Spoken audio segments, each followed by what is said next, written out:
Good morning, everyone, and welcome back to the Nitty Gritty Cafe. If you are on Instagram and Learn Together channel on YouTube, today we are talking about why couples should pray together. There are 92% of people or couples, Christian couples, who do not pray together, according to the study. So, out of every 100 couples who say they are Christians, 92 of those couples would not pray together. And after being married for quite a long time, I realized that everyone has different, things that they do together, like to do together. And depending how you grew up, so depending on, did you see mommy praying or daddy praying? Did you see them praying together? It might be one of those things that you feel is very hard, and I think we've made it more difficult than it needs to be. Prayer for me is simply talking to God, but when you do it as a couple, it can be more effective, and especially if the husband is praying. So today I want to give a big shout out to all the husbands who do pray with and over their families. We salute you and we encourage you to encourage other men, other husbands to pray together with their wife, especially. And we're just going to make this simple. We're going to go through a couple things. Why should you pray together? What does it do for you as a person? What does it do for you as a couple? And then a simple type of prayer.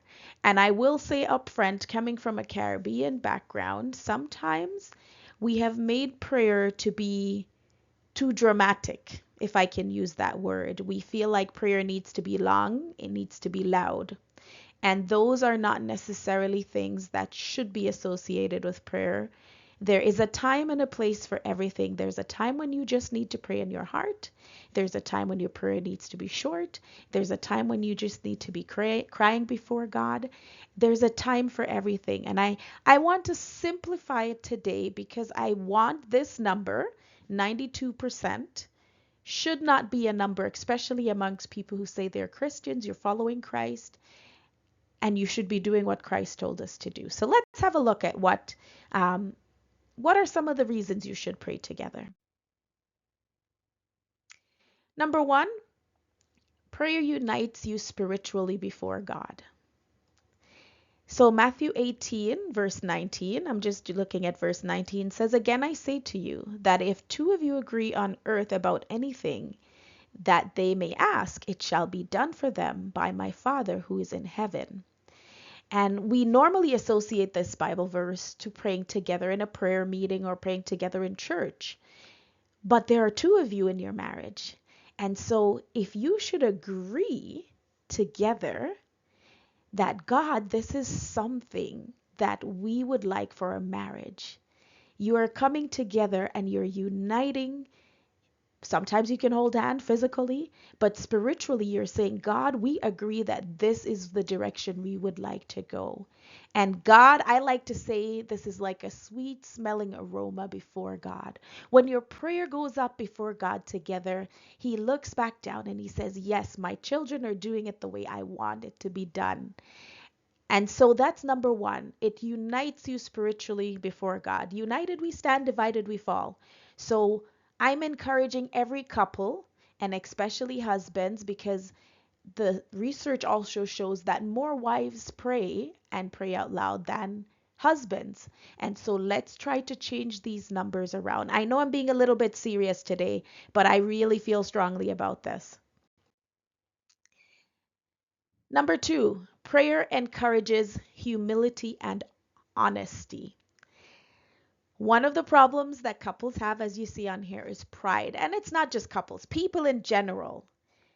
We can be proud. We don't want to admit that we have weaknesses or there's needs to other people. And so, what prayer does, it reminds us that we are not in control.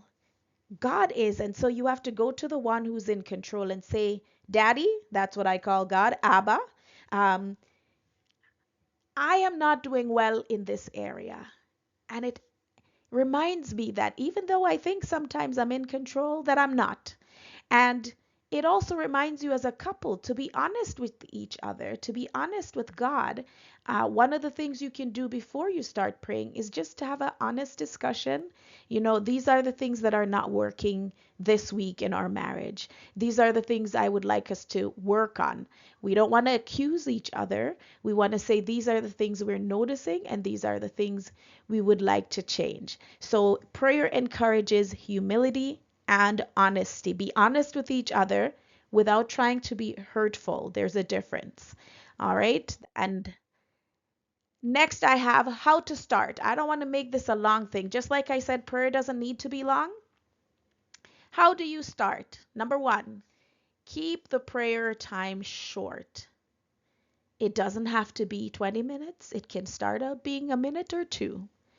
Number two, keep your prayer personal.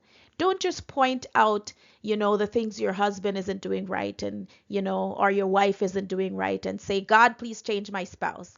That's not what you want to do. You want to go before God, just like the sinner who went in the temple and he turned his face to the wall and he said, remember me a sinner. I'm a sinner. Remember, you're talking to God about yourself at this point. Lord, these are the things that I need to change. These are the things that I see that are, not how you would want them to be in my life. Pray about yourself.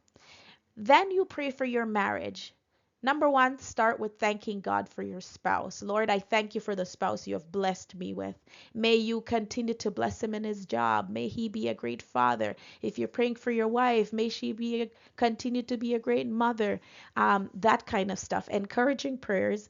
And then make it simple. So I've, sort of made it a little bit simpler here, where I said, number one, stand or sit together and hold hands. That's your connection to each other. And then when you're praying, you're both connecting to God. Number two, after you've discussed some of the mutual concerns, which is what I talked about before in the previous slide, then you pray together.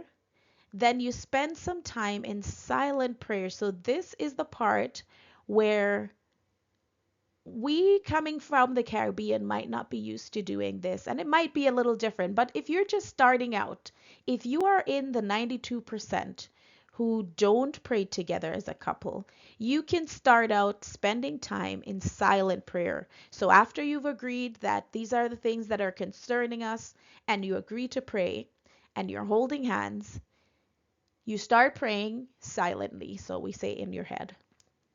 Start praying silently. And then you come up with a signal that lets your spouse know that you're done praying. And you can start out this way. And eventually, over time, you will then become a little more confident. You'll become a little more open about praying. And you can pray aloud. But remember, you're not trying to outdo each other in your prayer, especially if your spouse is not used to praying out loud and you're used to praying out loud. You're not trying to, overextend and show how great you are at praying. You're saying, we're on the same level, and start with a short prayer. As time goes by, hopefully you will both be growing spiritually and it'll become easier to just pray. I mean, sometimes all you need is to cry together before God and say, Lord, I don't know the solution at this point, but you do. So start with silent prayer. So sit together, hold hands, discuss some of your concerns, agree to pray, spend time in silent prayer, and then come up with a signal to say when you're done. And over time, as you get better and more confident in your prayer life, you can pray out loud. I'm trying to give you something that will put you on the right path. And I hope that this will help, that spouse who's thinking, I really know I should be doing this, but I'm so scared of, saying things out loud in prayer. I just feel like this is not my strong point. But just remember, God doesn't need a long prayer. He doesn't need a loud prayer. He just wants you to pray. He wants you to talk to him. He wants you to express yourself to him. It is not that he doesn't know, because he knows all our thoughts, but he wants you to admit that I am just me. I'm not God. I'm not in control. And I need to speak to the one who's in control. All right, hopefully that gives you a good start. Please let me know if this helped you with your praying together as a couple. I would be happy to hear from you. Have a fantastic day, everyone.